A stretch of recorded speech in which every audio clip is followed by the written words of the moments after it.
Tantor Audio, a division of Recorded Books, presents The Most Beautiful Woman in Florence, A Story of Botticelli, by Alyssa Palombo, narrated by Nicol Zanzarella. Prologue. Florence, 1484. It was a large canvas, big enough that it had taken 2 men to carry it into Il Magnifico's chambers. The artist himself had supervised, concern etched across his face while he watched, as though they carried the sum of all his life's work in their hands. And perhaps they did. The men set it down carefully, leaning it against the wall in its rough-hewn, linen-draped frame. The artist waved them away impatiently, and they took their leave, shutting the door behind them. "So this is it? Lorenzo de Medici asked the artist. His eyes were alight with curiosity. "It is magnifico," he replied reverently. Lorenzo chuckled. "Enough with the flattery, Sandro, I pray you.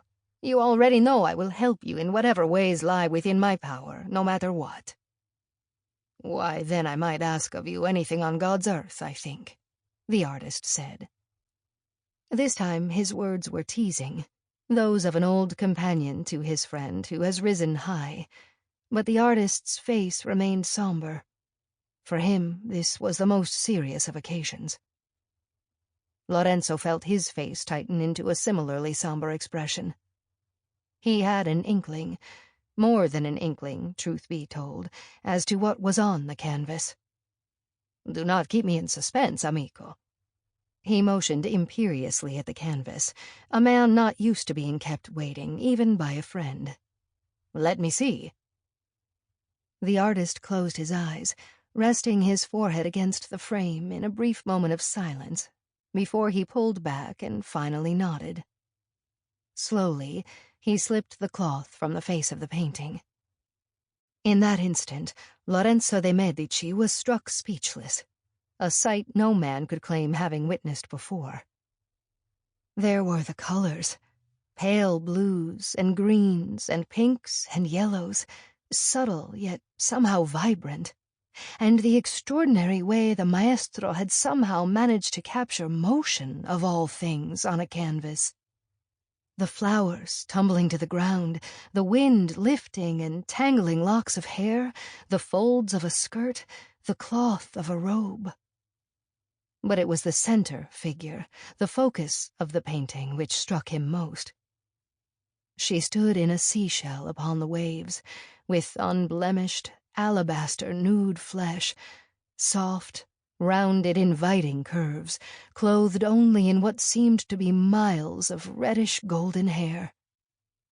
And her face. It was a face Lorenzo knew well. The tilt of her chin when she laughed, the crease in her brow when she was thinking, her smile. Yet he was not, he had long suspected, as familiar with her as the artist. Lorenzo knew without a doubt that what he was looking at was the artist's finest work thus far, an outstanding piece in a distinguished career that had seen commissions from the wealthy, the noble, and even from the Holy Father himself. But he also knew that he must, for the foreseeable future at least, remain one of the only ones to see it. He understood, now, what the artist had come here to ask of him.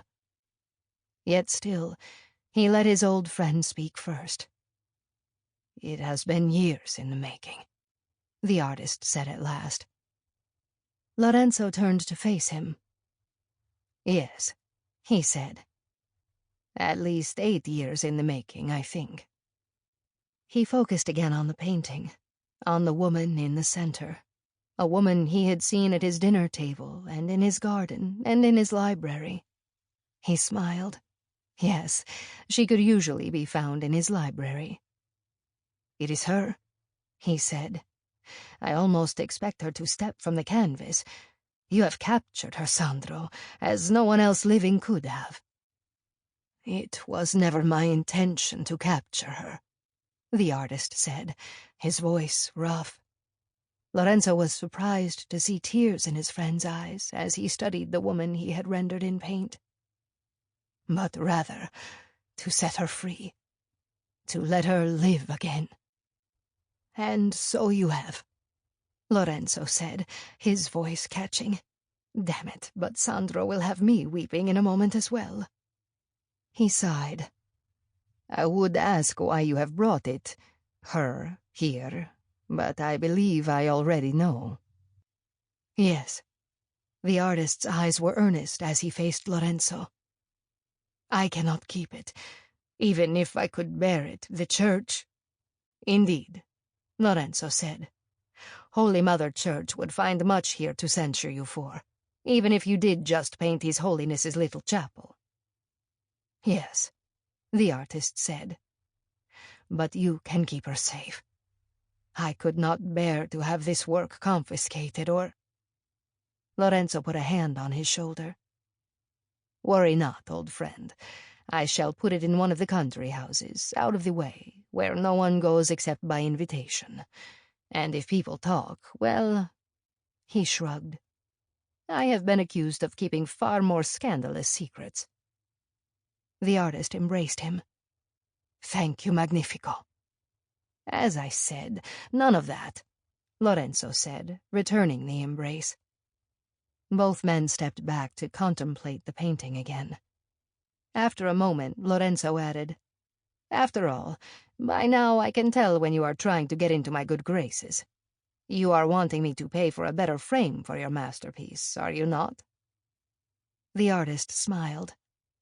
You know me too well, but look at her. He gestured. Does not Venus deserve the most splendid frame Medici money can buy? Lorenzo smiled. That she does. Well, I shall choose such a frame for Venus, then. For Venus, and for Simonetta. Part 1. La Bella Simonetta. Genoa and Florence, April through December 1469. 1. Genoa, 1469. Simonetta! I heard my mother's voice drift down the hall as she drew nearer. Not too loud. A lady never shouted, after all. But the urgency in her tone was more than enough to convey the importance of this day, this moment. I met the gaze of my maid, Chiara, in the Venetian glass mirror. She smiled encouragingly from where she stood behind me, sliding the final pins into my hair. Nearly finished, Madonna Simonetta, she said. And if he wants you that badly, he will wait. I smiled back, but my own smile was less sure. My mother, however, had a different idea. Make haste, she said as she appeared in the room. Chiara, we want to show off that magnificent hair, not pin it up as though she is some common matron. Si, Donna Cattaneo, Chiara responded.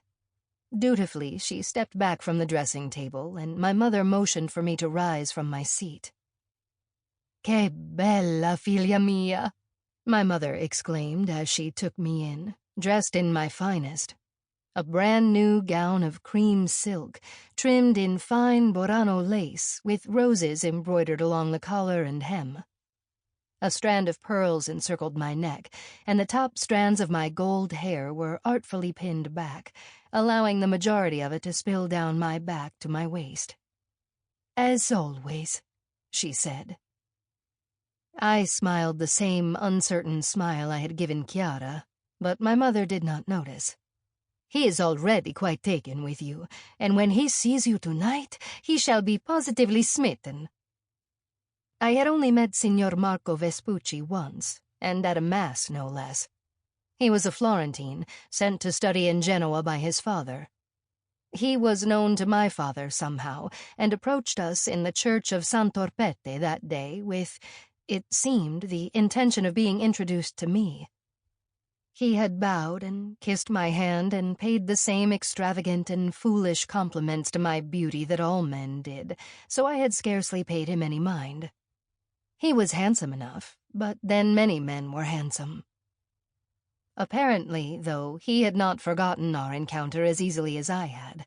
He had written to my father shortly thereafter, asking if he might pay court to me. "But, mother," I began, thinking that this might be my only opportunity to air the doubts that had been fogging my head, but uncertain how to do so. "But nothing, mia dolce," my mother said. "Your father and I have discussed it, and Signor Vespucci is a wonderful match for you. Why, he is an intimate of the Medici, in Florence. Do you not wish to help La Famiglia Nostra as best you can?" "Of course," I said. What else could I say? "Of course," she echoed. "Then let us go downstairs and meet your suitor. There is no need to fear. You need not say anything at all if you do not wish to. Your beauty is enough and more." It was all I could do not to roll my eyes. Another thing ladies did not do. As if I would not speak to the man who wished to marry me. And what a foolish notion that he did not need to hear me speak. Did men wish for wives who were mutes, then? Possibly, I thought, a wry smile touching my lips as I contemplated all the times my mother would chatter on and on, not noticing the somewhat pained expression on my father's face. Well, if he married me, Signor Vespucci would not be getting a mute for a wife, that was certain, and I would make sure he knew that right off. I followed my mother down the stairs, Chiara trailing discreetly behind in case I should need anything. Our palazzo was of a decent size, though perhaps not as large as some of the palazzi owned by other members of the Genoese nobility. It was situated far enough inland that one could not quite see the sea from the upper balconies, but I could always smell it. The scent of the sea pervaded the air, the breeze, the very stones, all throughout Genoa. It was the smell of home. Once on the ground floor, we went out into the open-air courtyard. It was a lovely and mild late April evening, and so my father had seen fit to greet our guest out of doors. "Ah, here she is," I heard my father say as my mother and I appeared. "Simonetta, figlia, surely you remember Signor Vespucci?" "Of course," I said, offering my hand. "How do you do, Signor Vespucci?" "Abundantly well, Donna, now that I am in your presence once more," he said, bowing low over my hand as he kissed it. He straightened up, a small, nervous smile playing about his thin lips. I cast my eyes quickly over his person again. Yes, he was handsome and young, perhaps 19 or 20 to my 16 years. His dark hair and pointed beard were neatly trimmed, his eyes were large and kind, and his nose proportionate to the rest of his features. His clothes were sober grays and browns, but made of the finest stuff. "Do come inside, Signor Vespucci," my father said, "and take a glass of wine with us." "I would be honored, Don Cattaneo," he said. We adjourned into the receiving room, and my mother sent a servant for a bottle of our finest vino rosso. I sat on one of the carved wooden chairs, careful not to wrinkle my skirts.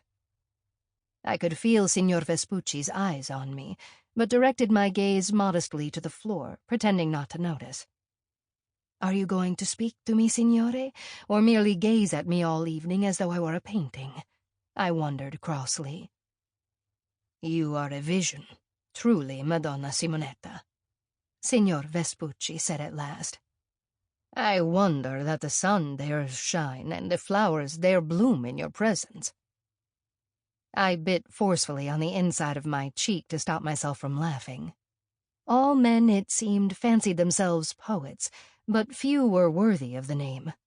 Signor Vespucci was no exception. "I thank you, signore," I said after a moment, once I had mastered myself. "Your words are too kind." "And quite lovely," my mother interjected, from a seat at an angle to my own. "Ah, you young men and your poetry." I bit down on my cheek again and was glad to return my gaze to the floor. "All men, young and otherwise, can only dream of such a muse to inspire them," he said, still looking at me. Despite decorum, I lifted my eyes and met his straight on, trying to read his sincerity. He surprised me by holding my gaze for a moment, as though he were appraising something other than my beauty, if only briefly. Yet then I saw his cheeks flush, and he looked away. "So, tell us how your studies go, Signor Vespucci," my father said, once the wine had been poured.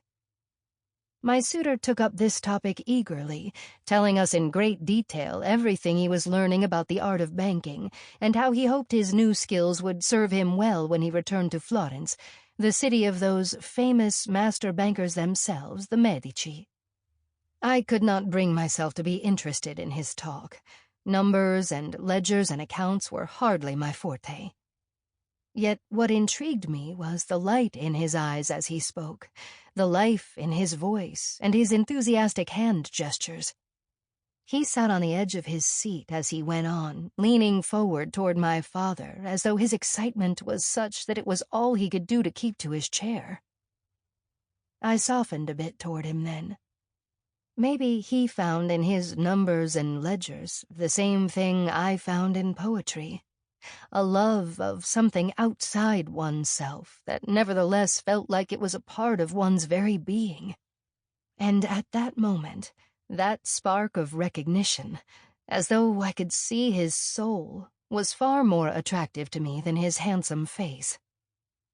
As the hour grew later and the conversation dwindled, perhaps through my parents' design, I had not, in fact, had much chance to say anything. Signor Vespucci noticed the book left on the varnished wood table nearest him. "Ah, of course," he said, noting the title. "La Divina Commedia. And who is reading Dante?" He glanced up at my father, assuming he already knew the answer to his question. "I am," I said. Signor Vespucci looked startled as he turned to me. "You, Madonna Simonetta?" I had received only a rudimentary education, reading and writing and simple figures. Yet I had often persuaded my tutor, an old and kindly priest, to let me read the histories of such figures as Julius Caesar and Alexander the Great. And from there we went, naturally, to poetry. Yet when I'd reached the age of 13, my parents had sent Padre Valerio away, saying it was an unnecessary expense to continue to pay him. I had already learned as much and more as was needed to be a lady and a wife. "No man wants a wife as well learned as he is," my father had said, with my mother nodding emphatically beside him. "And a girl as beautiful as you has no need of books." They would not let me continue my lessons, no matter how I begged. So I began to read on my own, my father's volumes and those I asked him to purchase for me. The copy of Dante that had caught Signor Vespucci's attention, however, had been a gift to me from Padre Valerio, one of several such gifts, bless him. "Indeed. I wonder at your surprise, signore. Because so many noble women are uneducated, did you assume that I was among their number?" My father frowned at me in warning, but I paid no heed. "Why, no," Signor Vespucci said, recovering.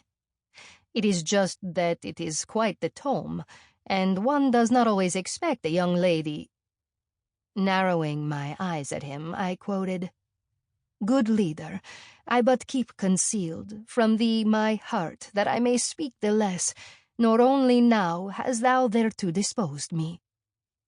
My mother laughed nervously. "Simonetta!" Yet Signor Vespucci ignored her, and again met my eyes.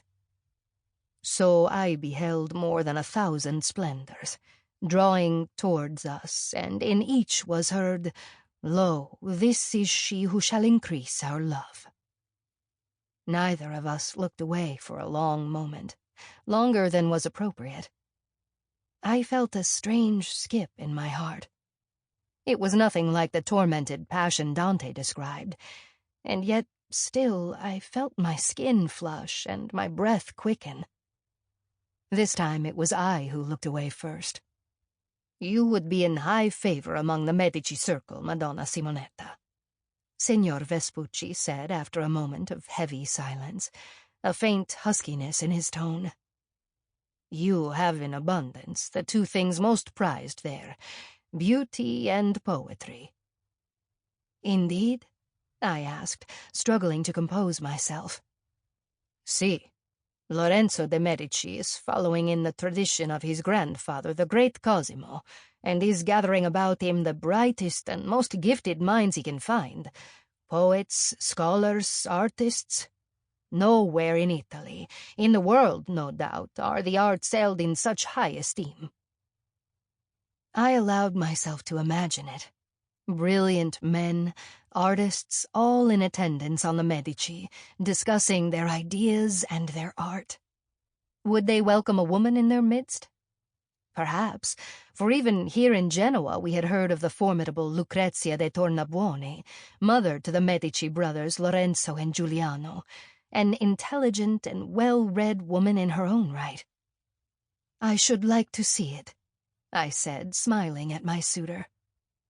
I did not realize it then, but in the weeks that followed I would look back on that moment as the one in which I had made my decision. 2. Of course, it was not as simple as that.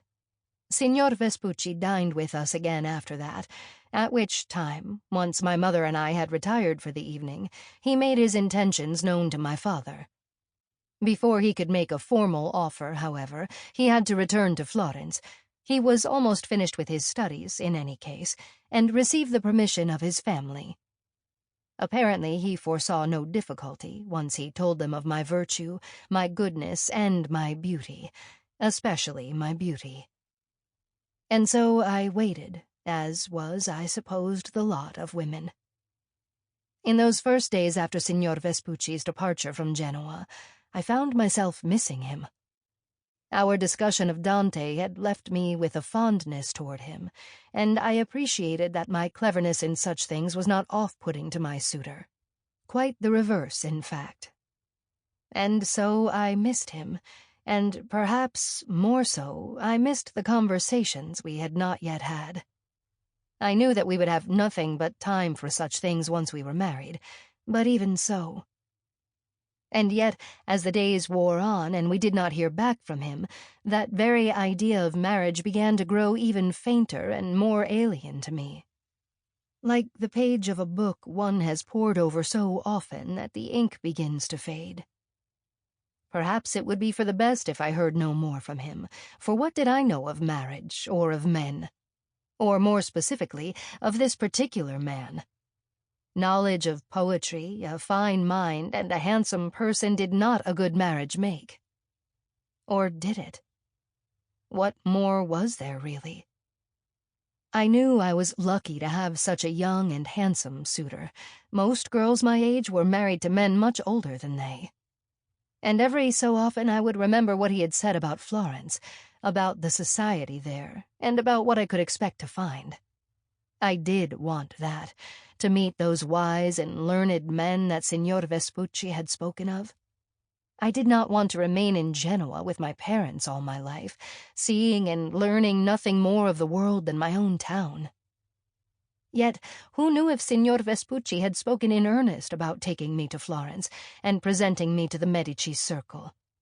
Why should men like Lorenzo de Medici care about a simple nobleman's daughter from Genoa? Signor Vespucci had spoken no more than a few words on the subject, and I was ready to tumble right into the marriage bed. As far as wooing went, he had not needed to try very hard. And perhaps that's all his words had been, weightless words meant to woo a naive maid. Just over a week after Signor Vespucci's departure, my friend Elisabetta came to visit me. Quite the gossip, she was a year older than me and still unmarried, which perhaps accounted for our friendship more than anything else. We were the only noble girls of age who had yet to be married or confined to a cloister.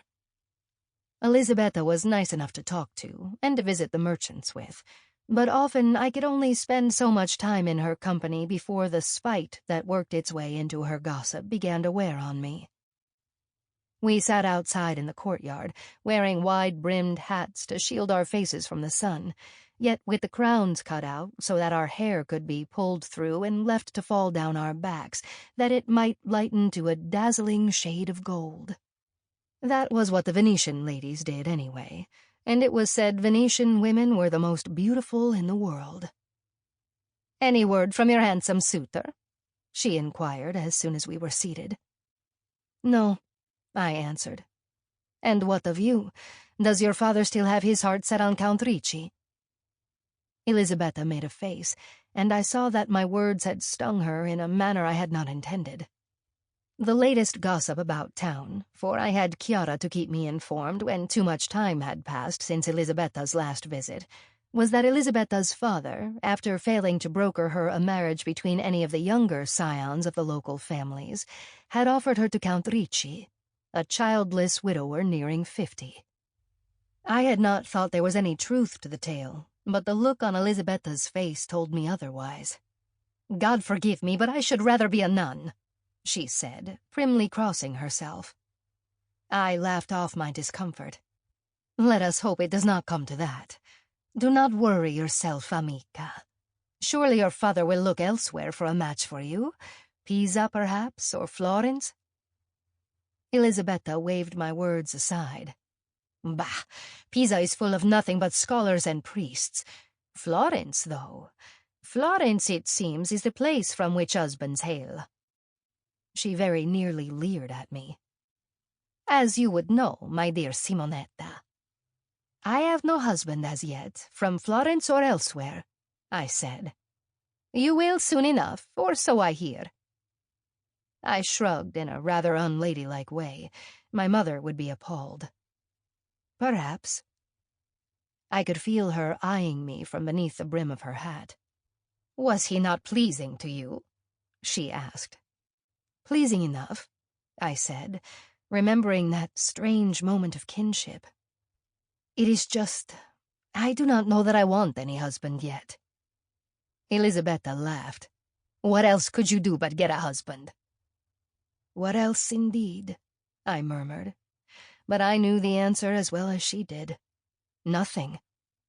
The most I had ever dared hope for was that I might find a husband tolerant enough to permit my continued study and reading of poetry, and wealthy enough to keep me supplied with books. Signor Vespucci was just such a one. "You could never be a nun," she continued. "You are far too pretty." When she said it, it sounded as though she were accusing me of being a witch. "A convent might not be so terrible," I said, leaning my head against the wall behind us and closing my eyes. I knew, even as I spoke, that my parents would never allow me to take holy vows. As the only child of the family, I was expected to make an advantageous marriage, and with my beauty, so I had been told many times, I would no doubt be able to make the most fortuitous of matches.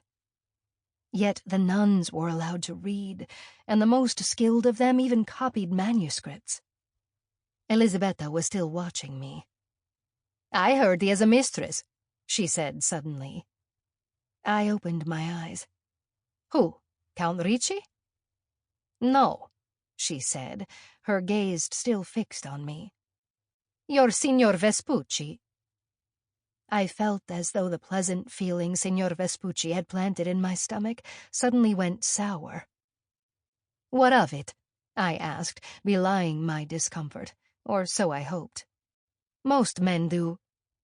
"She is a courtesan in town," Elisabetta went on, as though I had not spoken. "Her name is Violetta. Apparently she is very beautiful, and much sought after for her particular gifts." I could not believe Elisabetta was insinuating such things. It was as near to vulgar as I had ever heard her. "And so?" I asked, my voice a bit sharp. "What am I to do about it? Not marry him because he once bedded a courtesan? If such were grounds for refusing a husband, every woman in the world would remain a spinster." Elisabetta turned her head away slightly. "I just thought you should know." I narrowed my eyes. I knew jealousy plain enough when I saw it. Yet Elisabetta seemed to credit me with having more control of my own fate than I did. I may have fancied that I had made a decision in regard to Signor Vespucci, But so long as my father saw an advantage to the match, betrothed I would be. Really, the only thing for me to decide was how much resistance I... Sample complete. Ready to continue?